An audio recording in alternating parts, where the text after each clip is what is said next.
Plummeted, dude. That shit plummeted. Issuing a new warning to Tehran overnight, writing this on True Social, quote, Iran can't get their act together. They don't know how to sign a non-nuclear deal. They better get smart soon. Lucas Tomlinson's live in Dubai. I think the timestamp on that message was 4 a.m. Eastern time, Lucas. If that's accurate, he was up early. Hello to you. I think, I don't think that was him, by the way, tweeting that.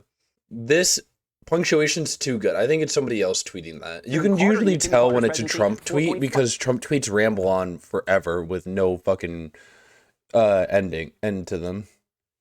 5%. So some say this budget increase is long overdue and expect many questions about the 2-month-long war against Iran, the last 21 days under a ceasefire. Now the Wall Street Journal reporting that President Trump has told aides to prepare to extend the blockade on Iran that has been in effect for the past 2 weeks. Oh, what the fuck? Is Trump meeting the Artemis crew today? In Iran's storage tanks are nearing capacity. Bill, it might be forced to shut down oil production in the next 3 weeks with risks of permanent damage. And while the blockade aims to shut down trade inside Iran, its effects also being felt at home as the price of gasoline is now the highest in America in 4 years. Iran feeling the pain too. Its currency has plummeted to a record low, trading at around 1.8 million rials per dollar. And the Strait of Hormuz remains effectively closed. Talks are stalled overnight. A Japanese oil tanker carrying 2 million barrels of Saudi crude transited the strait for the first time since the war started. And more oil could be flowing from here in the UAE after the Emirates left OPEC yesterday, nearly 60 years after its founding. The oil cartel's fourth largest producer, seventh most in the world, choosing I like how they're calling them the oil cartel. In free markets. That's very Fox News of them. With the Saudi-dominated cartel. So Secretary Hegseth and General Kane are expected on Capitol Hill within the next hour. It could be a little sporty in there, Bill. Keep it right here on the Fox News channel for the latest. Sure will. Good to have you back there in Dubai, Lucas Tomlinson. Thank you, Lucas. Dana? And for more on this, let's bring in Republican Senator Tim Sheehy of Montana. He's a member of the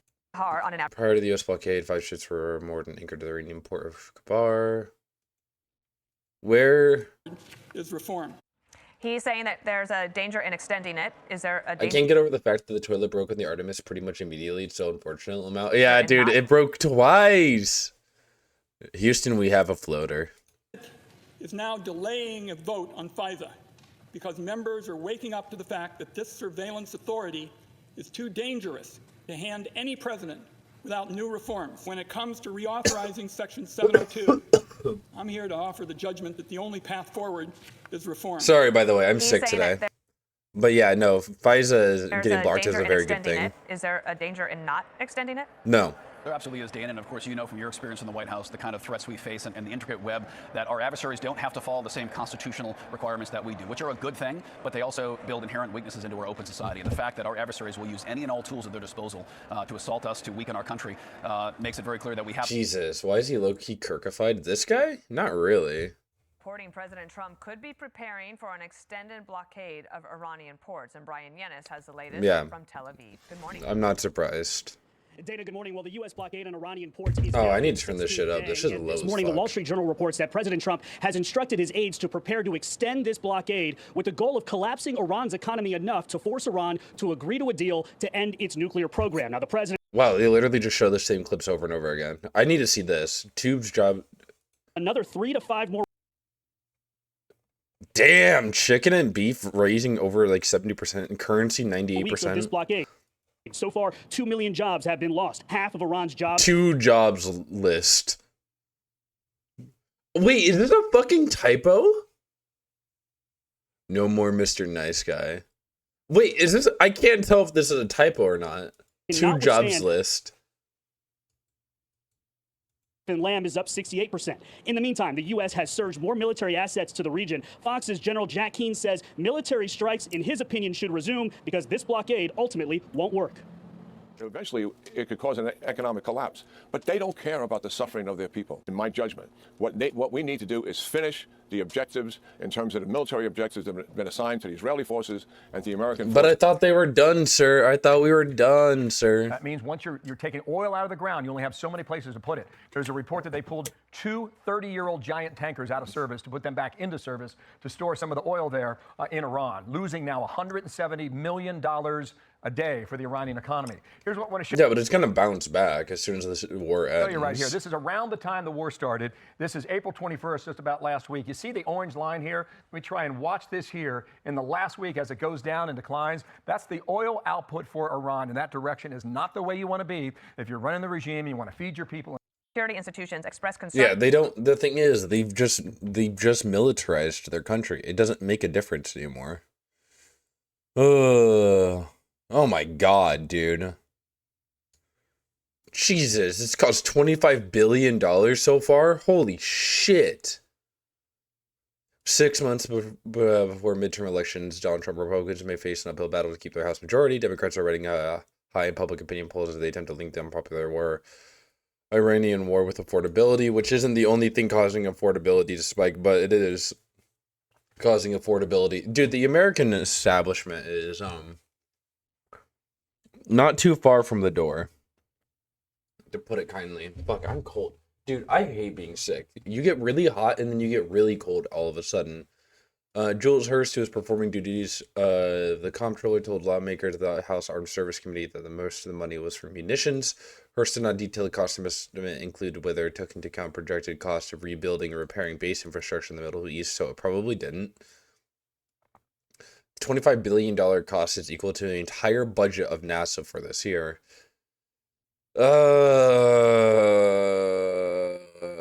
Last month, Donald Trump administration estimated the first 6 days of the war had cost the United States at least $11.3 billion. Jesus, man. Neither country cares about their citizens. What would you pay to ensure Iran does not get a nuclear bomb? What would you pay, Hegseth? He called a quagmire handling propaganda to our enemies. Shame on you to that statement. Hegseth said in the response of Garamendi slammed reckless, feckless, and defeatist congressional Democrats. The United States started carrying out strikes against Iran on February 28th. Yeah. Huh? There's no way for them. Just 34% of Americans. Jesus, man. I don't know how the fuck Trump is ever going to come back with it from this. Because, holy shit. That I thought were interesting. Here's a quote. I will take no options off the table to prevent Iran from obtaining a nuclear weapon, Barack Obama. Iran will never get a nuclear weapon, Joe Biden. I will never hesitate to take whatever action necessary, and I will never allow Iran to acquire nuclear weapons. All options are on the table, Kamala Harris. In this one, we would totally obliterate Iran. That's a terrible thing to say, but those people who run Iran need to understand that. Hillary Clinton, 2008. So it seems to me that Barack Obama, Hillary Clinton, Joe Biden, Kamala Harris, and Donald Trump had something in common. They weren't going to allow Iran to get a nuclear weapon, and some of them, 4 of them, were all words, and one of them took. Wait. Horrific attack are lying? What I'm saying is, before the commencement of the conflict, we put in maximum defensive posture we could. That's a direct We moved contradiction to 70 what they said? in this direct. Can I speak, or are you just going to monologue falsehoods all over the place? It's not a falsehood. We moved 7,500 troops off of Reclaiming the my Focused our military once again, and finally, and you've shaped it into the meritocracy, and you've dramatically increased the United States' ability to project uranium to 60% that then didn't make a nuclear weapon. Team that murdered 40,000 of them and gunned them down in the streets. They're responsible for over 600 American deaths. How long was World War II? You have any idea? In days? I have it right here. In days, exactly. I got it multiplied by 365, but yeah, it's 1,347 days. Korea was 1,129, and our involvement in World War I, which was rather quick, was 585. How long we've been involved in Iran? just shy of 60 days. 60 days, 2 months. And what is the degradation of their Navy right now, Secretary? Their conventional Navy is destroyed. They had... Yeah, dude, holy shit, he's getting fucking grilled. They had 11 submarines, they had none. Holy shit. Different frigate classes, they have none. They may have small speedboats at this point, Coast Guard type vessels, but their conventional Navy is gone. Yeah, we're going to close that.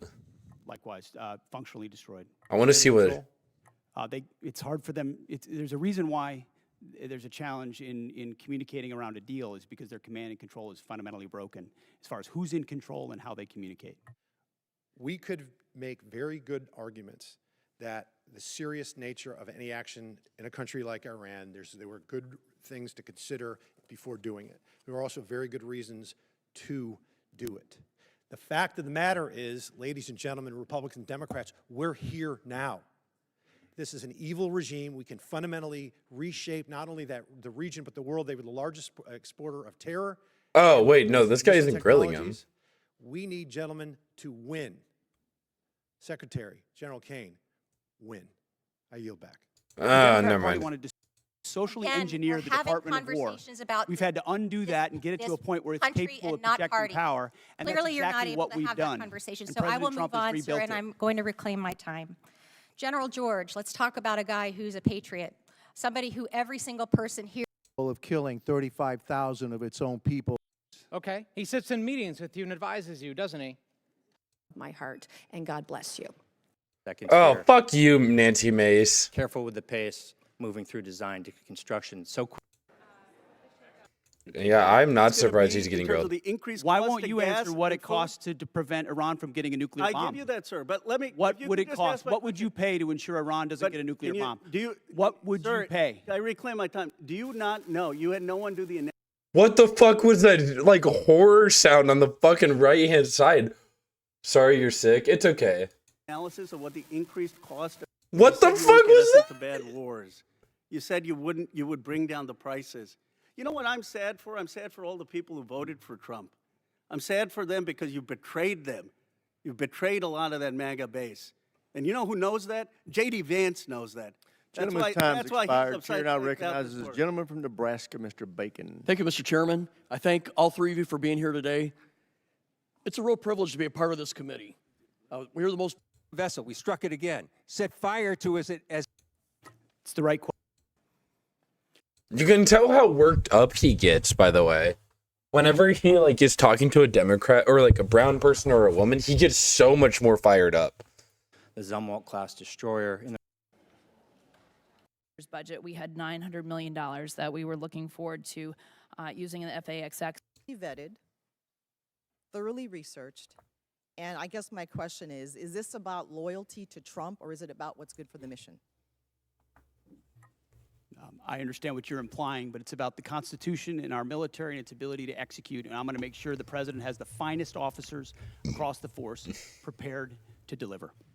So yeah, okay, man. This committee funds weapons, readiness, recruiting, professional. Can't have a nuclear weapon, and that requires sacrifice and risk. And it tragically, in this case, it meant 6 Americans lost their lives and others were wounded. And we all know that, and that's part of the cost. But it does not mean we didn't care, and it doesn't mean we didn't commit. I didn't ask you that. It doesn't mean we Secretary, didn't do everything possible. Wow, the posturing of showing that they actually care. There, essentially. There was no overhead protection. The known threat in that environment, and I think we all here understand it, is overhead drone strike. There was no protection for overhead drone strike. So I'm struggling to understand how your answer and your spokesman's answer is that every possible measure was taken. We can move on. Mr. Chairman and Chairman Kaine, I want to ask you something on a different topic. Folks at home know you're the senior military officer in our armed services. They may not have as much of understanding of your role in the chain of command. You're outside the operational chain of command, but you are the President's and the Secretary's senior military advisor. So I want to ask a very basic thing, what you would expect our commanders in the field, our troops to do should the enemy lay down their weapons and try to surrender. What would you expect commanders in the field to do? Well, sir, I think I'll go back to something I said earlier with deep respect for your question, but I think you're trying to take me to a partisan place here, and I can't let you do. Why the fuck is this a partisan question, dog? As always, I respect your no, sir, desire I just, to avoid it. I'm not trying to put you in a partisan place. and I know that, but our officers and enlisted service members always follow lawful orders. There's a checklist for them to do that, and I'll stay in the middle. Very good. Understood, General. Secretary, let me give you a chance. And you've been asked about this earlier. You said grill him harder, dog. Essentially, and I'll quote you here, no quarter, no mercy for our enemies. That's the end of the quote. Is your guidance that you expect our troops in harm's way, if there's a foreign enemy surrendering, laying down their arms, they're supposed to provide no quarter and kill them? You denied it, but you were indeed trying to take the chairman to a partisan place. That was General Milley. That was the previous administration, which played politics. We don't play that way. It's a simple question. I'm asking you what you meant. We fight to win, and we ensure the rules of engagements are such that our troops have every authority possible to. I'll give you another chance. In saying that, are you trying to tell commanders that that's what you expect? You're in the chain of command. It's a simple question. I understand that. My commanders know exactly what the guidance is with each and every mission, and they know every tool. Secretary, every tool in at their disposal refusing to be to effective. answer it, I think you speak volumes. I think that's a dangerous thing. We all know the expectations. We know the law of war. We know what is lawful. I'd expect our commanders to understand that as well. I yield back, Mr. Chairman. Gentleman yields back. Dude, Hegseth wants to shoot brown people. He wants to go to the Middle East and shoot brown people himself. Holy shit, he is beyond evil. Chair now recognizes the gentleman from Guam, Mr. Moylan. Thank you, Mr. Chairman. Secretary Hegseth, thank you for your continued attention to Guam. Really appreciate it, and while leading the War Department here, and I'd like to remind my colleagues that one of your first official trips as secretary was to visit Guam. Wait, is Guam a military suck-up? Is Guam a military suck-up country? I didn't know that. Anyways, yeah, this war is doing numbers to crumble the U.S. regime, and it makes me happy. It sucks because thousands and hundreds of thousands of people have to suffer for it, but